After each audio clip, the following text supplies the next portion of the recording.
दोस्तों, हमारे भारत के हॉन्टेड प्लेसेस की जब बात होती है तब उसमें भानगढ़ किले का नाम सबसे ऊपर आता है।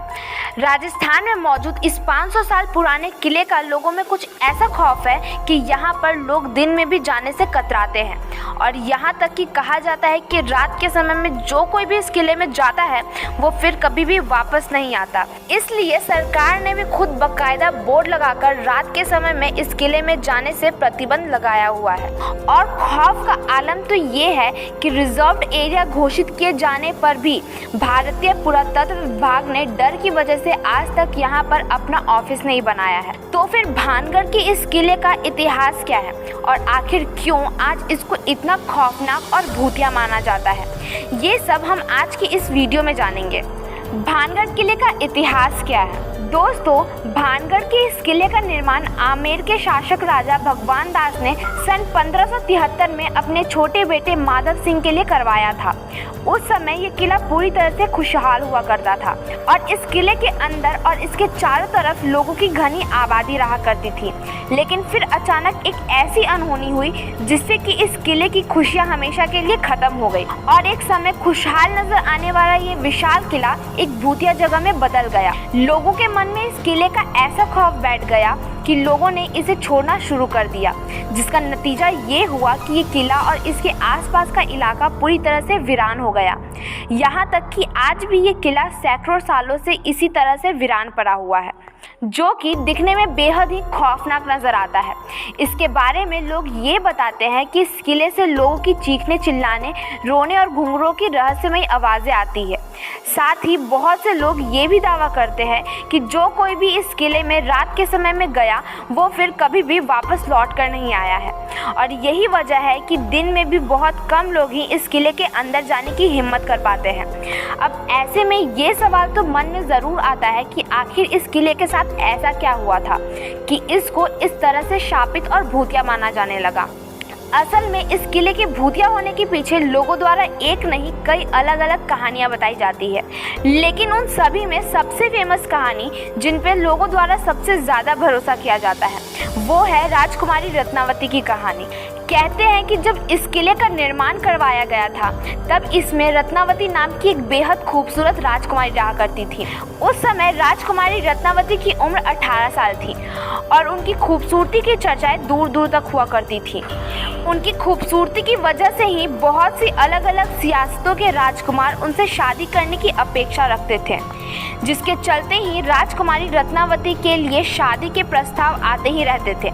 लेकिन राजकुमारी ने तब तक किसी के प्रस्ताव को स्वीकार नहीं किया था। अब एक बार राजकुमारी अपनी कुछ सहेलियों के साथ खरीदारी करने के लिए बाजार गई हुई थी और बाजार में वो इत्र की एक दुकान पर रुकी और वहां से अपने लिए इत्र खरीदने लगी। इतने में ही उस दुकान से कुछ दूरी पे खड़े सिंघिया सेवार नाम के एक व्यक्ति की नजर राजकुमारी पर पड़ी। सिंघिया सेवार उसी राज्य का रहने वाला था और वो काले जादू का महारथी माना जाता था। राजकुमारी रत्नावती की सुंदरता को सिर्फ एक नजर में देखते ही सिंघिया उन पर पूरी तरह से फिदा हो गया और वो टकटकी लगाए राजकुमारी को घूरता रहा और उसी पल उसने अपने मन में ये तय कर लिया कि वो राजकुमारी को किसी भी कीमत पर हासिल करके रहेगा। अब क्योंकि वो तंत्र मंत्र और काला जादू जानता था, इसलिए उसने राजकुमारी की पसंद किए हुए इत्र की बोतलों में से एक बोतल चुपके से उठाई और उस बोतल पर कुछ तंत्र मंत्र करके उसे धीरे से वापस उसी जगह पर रख दिया। असल में वो अपने तंत्र मंत्र विद्या की मदद से राजकुमारी को अपने वश में करना चाहता था और उसका ये प्लान काफी हद तक सफल भी हो गया, क्योंकि राजकुमारी ने उसे इत्र के साथ छेड़छाड़ करते हुए नहीं देखा था। और फिर राजकुमारी इत्र की बोतल लेकर अपने किले की तरफ वापस जाने लगी। साथ ही सिंघिया सेवार भी छिप छिप कर राजकुमारी का पीछा करने लगा। हालांकि अभी राजकुमारी कुछ दूर पहुंची ही थी तभी उनकी एक सहेली ने उन्हें बताया कि एक अनजान व्यक्ति ने इत्र की बोतल पर तंत्र मंत्र किया हुआ है। असल में राजकुमारी की उस सहेली ने सिंघिया सेवार को इत्र की बोतल पर काला जादू करते हुए देख लिया था था, लेकिन वो डर की वजह से दुकान में कुछ भी नहीं बोल पाई थी। अब राजकुमारी को जैसे ही काले जादू के बारे में पता चला, उन्होंने उस इत्र की बोतल को रास्ते में पड़े हुए एक विशाल आकार के पत्थर पर दे मारी। पत्थर पर पड़ते ही वो बोतल टूट गई और सारा इत्र उसी पत्थर पर बिखर गया और इस तरह से इत्र पर किया गया वो काला जादू उस पत्थर में आ गया। इसके बाद से वो पत्थर खुद ब खुद लुढ़कते हुए सिंघिया सेवाड़ की तरफ बढ़ने लगा। दरअसल सिंघिया ने उस इत्र पर ऐसा जादू किया था कि जो भी कोई उस इत्र को लगाता वो खुद ही उस तांत्रिक सिंघिया की तरफ खींचा चला जाता।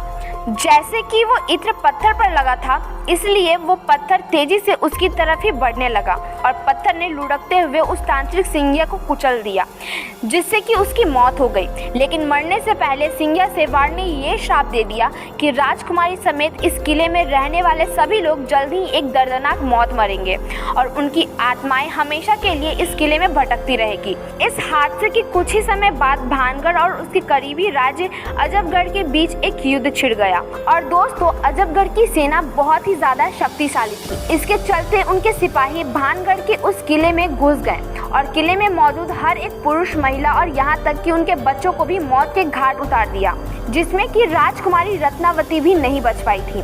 और दोस्तों, कहते हैं कि इस खतरनाक कत्लेआम के बाद से ही ये किला शापित हो गया था और उस नरसंहार में मारे गए मासूम लोगों की आत्माएं किले के अंदर ही भटकने लगी थी।